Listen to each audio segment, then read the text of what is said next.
Санжар Турдуходжоевичтен хочу уточнить. Демелер барбы, данныйлар, bizde Кыргызстандык жана чет өлкөлүк ошо соода борборлору, ну именно вот эти торговые центрлердин сандары канча? Канчасы биздики кыргызстандык, канчасы чет өлкөлүк. Анан мыйзамдарды киргиздиргенде деле биз чет өлкөлүктөрдүн чөнтөгүн гана ойлоп калган жокпузбу деген суроо жаралат да. Алар деле байытып жаткан жокпузбу, урматтуу министр деген суроо бар. Салык инспекцияда маалымат бар болуш керек. Сизде жок, э? Менде толук кандай жок, бирок баягы чоң торговый сеттер, бул Глобус, Народный, учредителдер, бул коңшу мамлекеттердин учредителдери. А биздин мамлекеттик өндүрүш дегенде биз кыргызстандык өндүрүштөрдү айтып атабыз да? Ооба. Фрунзе биздики. Анда биз чет эл бул мындай мыйзамдарды киргизип атканда анан антикоррупционный экспертизада жазып атат да, биякта эжекебиз Карабекова, заведующий отдел.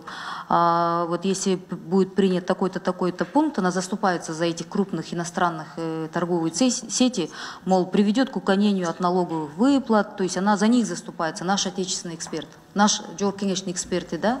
Меня, конечно, такие эти комментарии удивляют, да, очень сильно. Биз тескерисинче колдоп атабыз. Биякта азыр торговый сеттердин маржаларын кичирейтип атабыз да. Азыр жана 10% тегеренин ашпаш керек деп. Маркетингтин баарын кошкондон кийин ошо 10%дан ашпаш керек депчи. Азыр бизге көп каттар келип атат. Биздин производительдерденчи азыр торговый сеттер каалаган маржаны коюп атат. Торговый наценка, маркетинговые деп да 10% деп 20-25%га чейин өсүп кетип атат да. А бул мыйзамда как раз 10%дан ашпасын деген сунуш болуп атат да.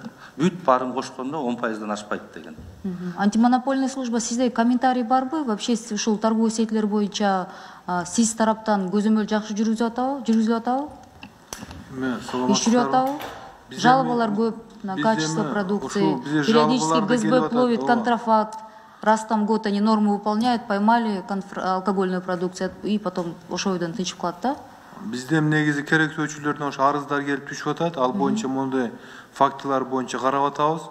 Анан бизде ошол мондай үзгүлтүксүз мондай систематический бир рейдтерди жүргүзүп ошо баягы товарларды ошо карап эметип атабыз. Анан бул законго да сунуштарыбызды да бергенбиз. Ошону экинчи окууда болгон дагы жумуш иретинде дагы карайбыз бул айткан. Рахмат. Санжар Турдуходжоевич, просто сиздерге мындай суроо да.